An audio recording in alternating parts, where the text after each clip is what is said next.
Hello, everyone. Welcome to another episode of Quincy Chronicles. I'm your host, Simon Oma, and I'm here with Tiftifbee. Hello. Today we are discussing Season 3, Episode 12, Friend. Getting close to the end now. I'm not ready. I'm not ready. I know, right? But yeah, we started off with a lot of childhood flashbacks with Ugram and Basby. And we start off seeing them hunting rabbits. Yeah, Ugram wasn't really able to use any reishi on his own, so he was hunting with a regular bow and trying to get food. And then we see young Busby appear and shoots the rabbit instantly with his crossbow shaped Heilig Fail. Yes, and I noticed his Heiligbogen had the Uryu sound when he was summoning it and shooting his arrows. It did. It did. I like that sound. It's very distinct. And when Ugram asks who he is, Busby says, "The great Busby doesn't need to identify himself." You literally just did, boy. Then he was like, "How dare you trick me into giving you my name?" Ugrim's like, "I didn't even ask you for it. I don't care who you are." Ugrim's like, "I'm just trying to hunt for food. Leave me out of this." Yeah. But Basby takes Ugrim under his wing anyway. Like, he basically just like, "You're my friend now. We're having tacos later." Yeah. Poor Ugrim's like, "I didn't ask for tacos." I gotta get home to my oppressive dad. Yes, his creepy uncle called Oikal, All who I'm right. pretty sure is voiced by Robbie Damon, judging by the Yes. voice. Yeah, it did sound like his uncle was voiced by him. Yes, and Cole says, "You can't do anything about me, sweet Hugo." And mine like, red flag, crimson red flag. Not to mention poor little Yogrim had a bruise in his arm. Oh dear. Yeah, that's not great. Mm. Safe to say, I think sweet Hugo is not in the best of places at the time. Yeah, Basby did give him a little nickname of Hugo that he wasn't really wild about. Yeah.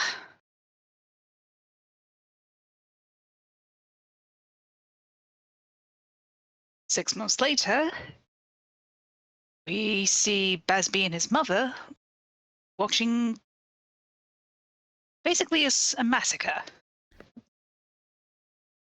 Yeah, the I guess the original Sternritter showed up and it wasn't pretty. They burned the castle down. Yeah, we see the original Stoneritters are Hubert Alexander Clegg, who's voiced by Kieran Regan, Algora Lalau, who's voiced by Grant George. Oh, was he? Nice. I didn't really notice them that much, so I didn't pick it out because I couldn't really tell when they were on screen. So, Yeah, there was also Johan Seditz, who's voiced by Jamie Simone or Jaime Simone, not sure. And last we have Nikita Deslock, who's the only one who doesn't have a voice actress because she was largely silent. Hmm. Yeah, since they're active and working for Yuhabaha, who is a king at this time, it seems like it's probably 1,000 years ago prior to the invasion of the Soul Society. Yes, but like I would reckon. So, I guess 1,000 years, before the year 2000-ish, so probably like the year 1000, I guess. Yeah. And my first thought was seeing all the fire burning. I'm like, dusk got cold. It wants its tragedy back. Yep, I mean, Ugrim was one of the few survivors who is very Dimitri-like. Too true. So I don't think Basby's a very great to do, but you know. He's probably closer to Felix pre losing his brother, I think. Yeah, that's true. Or more closely, just probably more Sylvain, minus the womanizing part. Oh, yeah. They do also both have red hair. True. So yeah, we saw them grow up together and try to get revenge on Yuhabaha and kill him, uh, just living on the land by themselves since Basby's family was killed, as well as Ugrim's forest being burned and his uncle dying, I guess. Which is probably for the best, to be fair. Most likely. No loss to him, really. Yeah, so they train for a few years and grow up together and try to join Yuhabaha's army. At the same time, Yuhabaha intends to create the Stone Reader. Yes, and invade the Soul Society. Look how well that turned out. Yep. Yeah, he basically has Hubert draft Quincy's into his army or try to, and he beats up Basby very badly, just showing him up that he's just a little kid who doesn't know what he's doing. And Basically, give me vibes of Aladdin. You are a worthy street rat. You were born a street rat and die a street rat, and only the fleas will mourn you.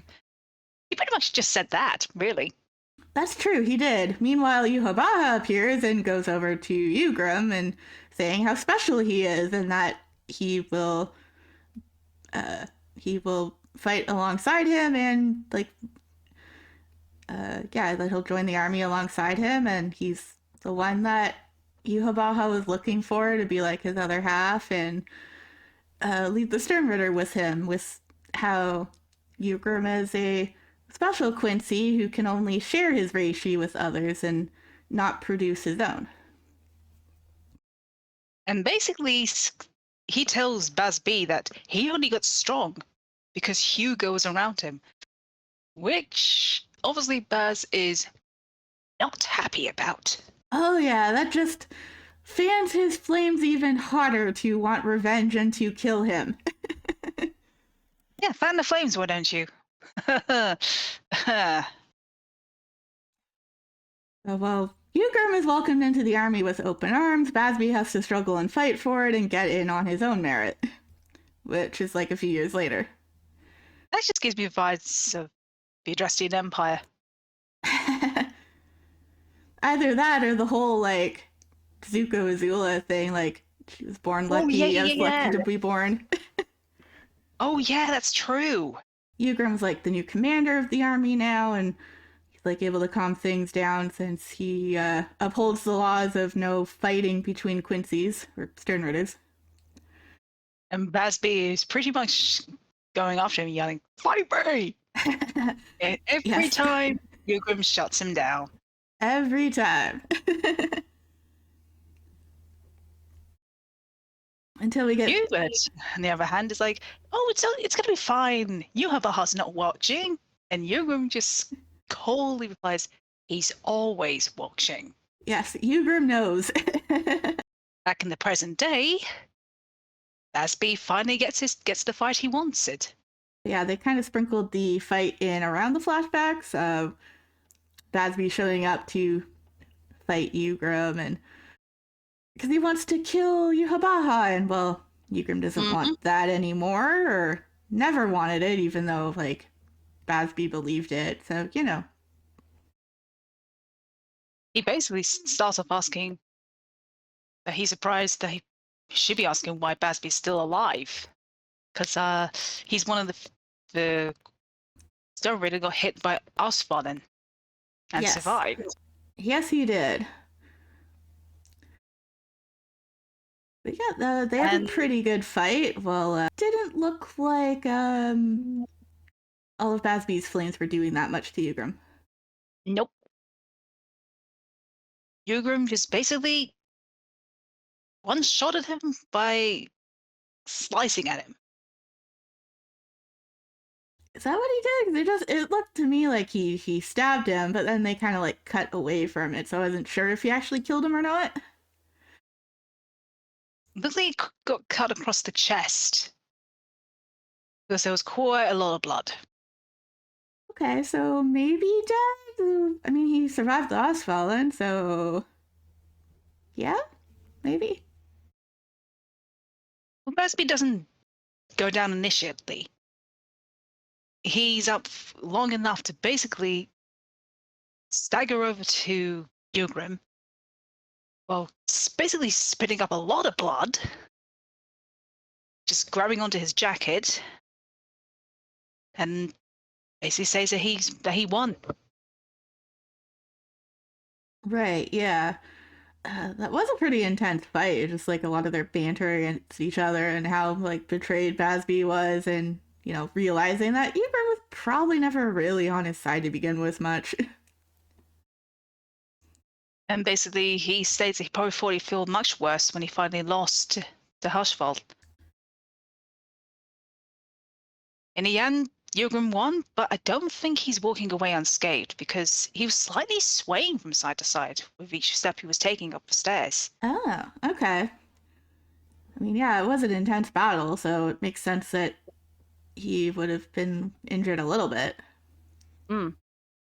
I think we're probably going to start seeing a more intense side to Jurgen now that his own best friend is dead at his own hands. Oh yeah, I mean it's pretty rough killing your best friend. I mean, Ryu's probably having some of the same sentiments, and it'll be really fun to see Ugrim and Uryu fight next time. Yes. Or in a couple episodes. Like, yeah, Here's hoping. it seems like we should be getting our boy back soon. Yay! Finally.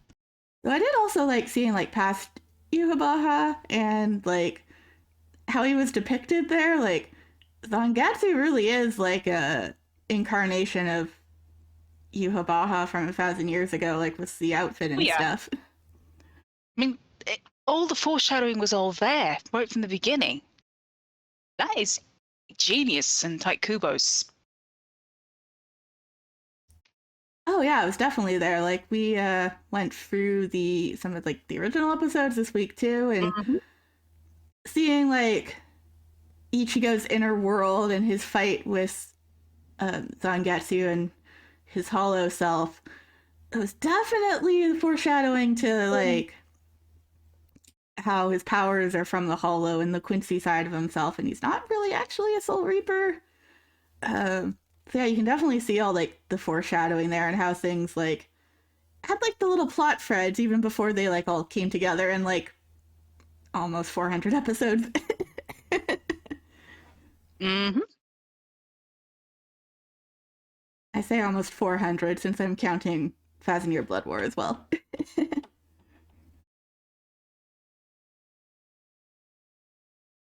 Yeah, we did like the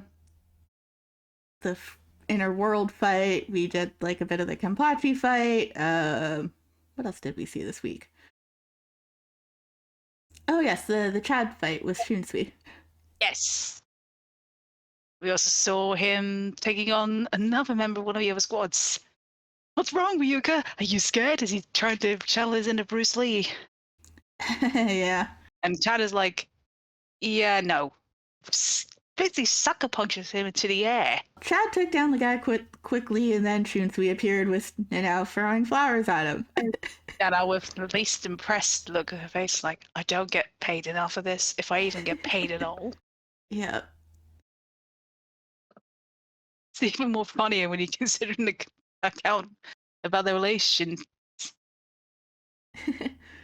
Yeah, at least Shunsui is an honorable guy and didn't really want to fight Chad, which Chad didn't really want to fight him.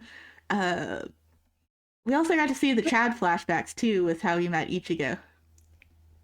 We saw more about how he grew up as well. Yeah, His grandfather basically taught him everything he knows. he did, like Uryu. Hmm. And them beating up thugs together and having to call the ambulance for them. Call an ambulance, but not for me. As the thugs tried to take Chad's medallion that his grandfather gave him, Hmm. That solidifying was their friendship and uh, Ichigo protecting Chad and Chad protecting Ichigo, and them just like fighting for each other to have their backs. I believe that guy is called Yokochini or Weasel. That makes sense. I think he reappears in post times in the time skip as well. I think he's the one that Uru helps Ichigo beat up. Oh, that makes a lot of sense. That is a nice scene where Uryu's just like nonchalantly like walking up to them, like and you just like see his feet as he's like approaching the guy and saying some very nice one-liners. Like, do I look like Hirosaki to you?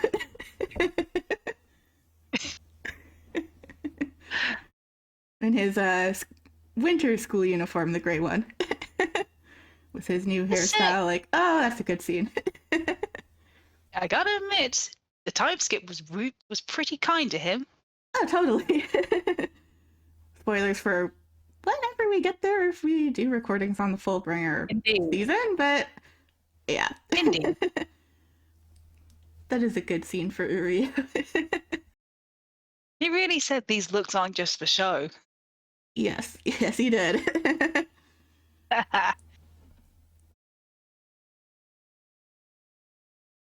Back in the rest of the original episodes, Rangiku basically checks up on Momo, who's still going through it after discovering her captain's body.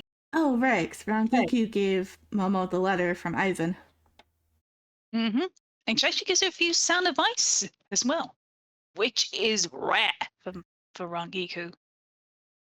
Yeah, she does. I like Rangiku quite a bit. She is a flirt, but like she's got like a pretty good heart deep down in there. Like, and I also just picture her a lot as my Valentine from Yu-Gi-Oh because they share the same actress. True. Very true. They're both, kind of flirty and more like badass women who like fashion and the nicer The mature woman, or essentially like Manuela from Fire Emblem Three Houses. yeah, they like the finer things in life, like all like the perks and like like nice fancy pleasures and stuff. But they're also badass and have a good heart to them. Absolutely. And the drinking, she does do the drinking like Manuela. Indeed. But yeah, I find Rangiku and my Valentine pretty similar, but I do also like them both. Yeah. Yeah.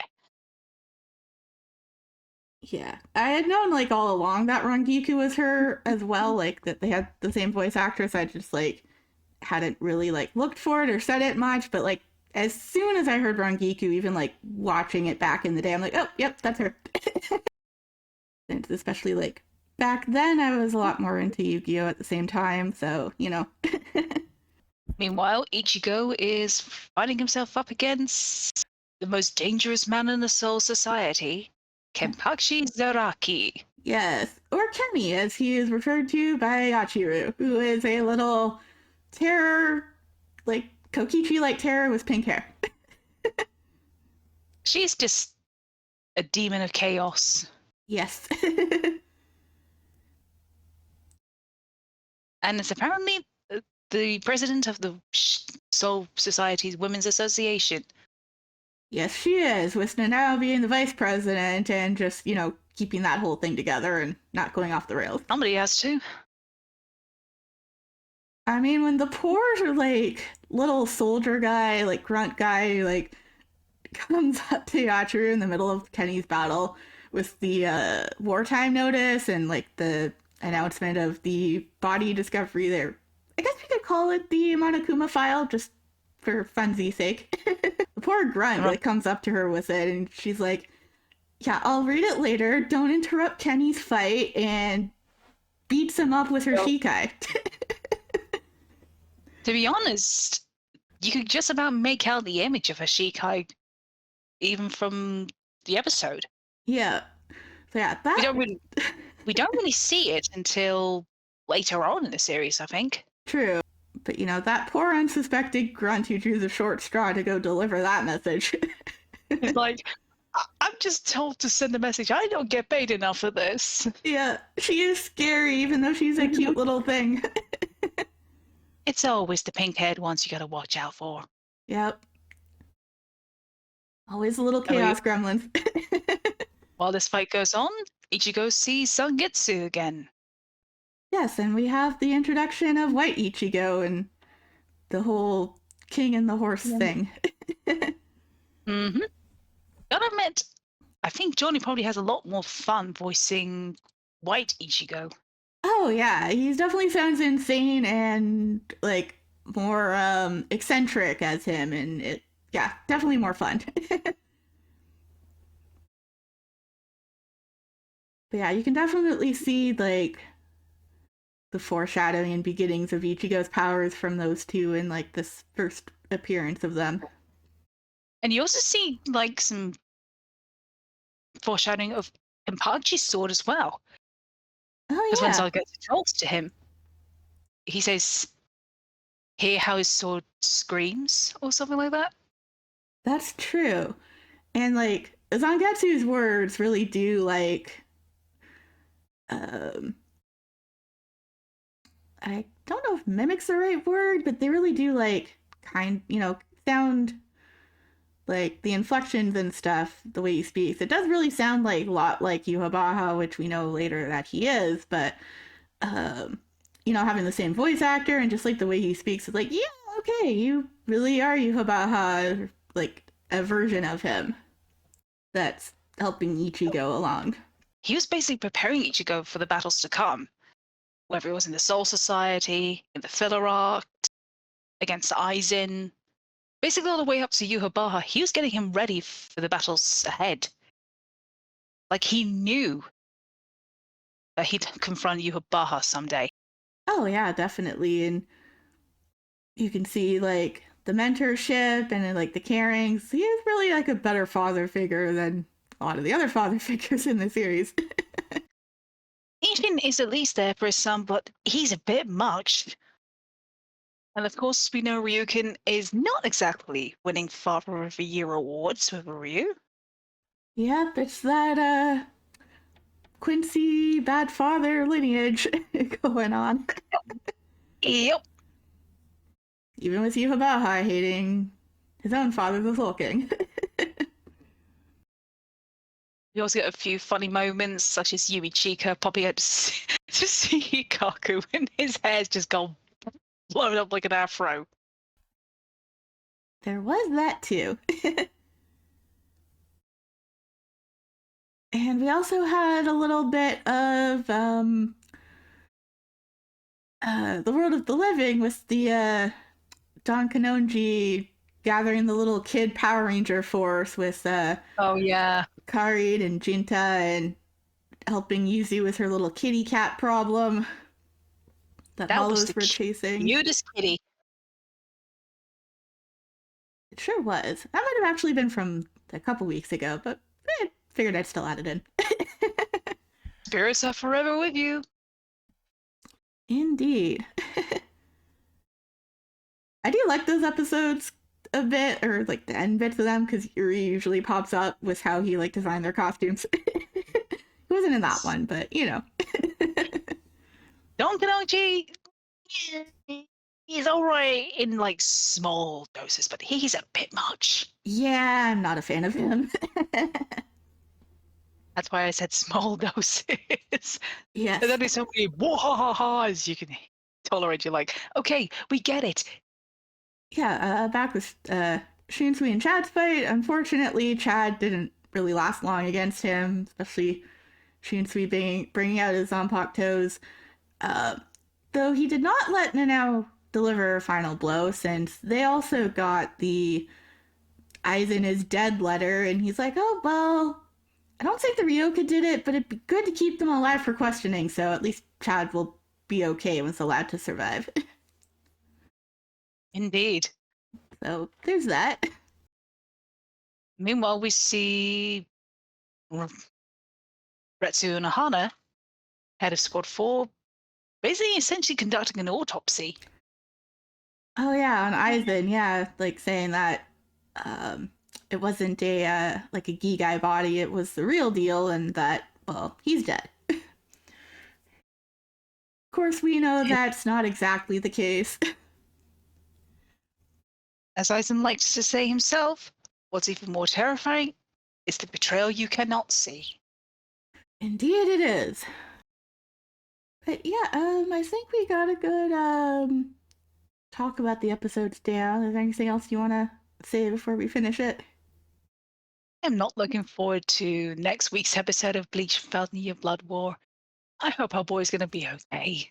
I mean, I'm looking forward to seeing more of our boy Uryu. That looked like he was like right at the start of the episode, so you know. Yeah. We briefly checked to see if the next episode was available in English, and as soon as Uryu popped up, I'm like, that's our boy! Yep. I heard Yugrim say his name. At least I think it was Yugrim. Yeah. Yes, I heard Ishida Uryu, and you know, definitely in Japanese, but hey, Uryu was right there, and I could hear his name and see him, which was also nice. He looks so pretty in that color scheme. He does. So at least we like get right in there with Uryu next time we watch the new episodes. Which hopefully is this week, I believe. So we're definitely going to be sat for that.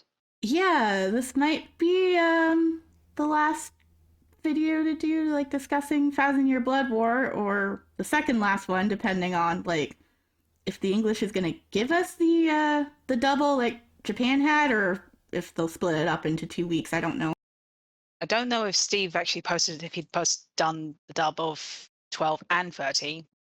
All I know is that he mentioned he'd finally done the dub for the last episode, so we'll see. Yeah, he said episode 40, so that would have been episode 14. So I don't know if we'll get them together or not. We'll have to learn that when we get there. Indeed. But oh yeah, that'll be good. It'll be fun to hear the poem at the end as well. Oh yes, I forgot to. We didn't talk about the poem. That was Yugrim, right?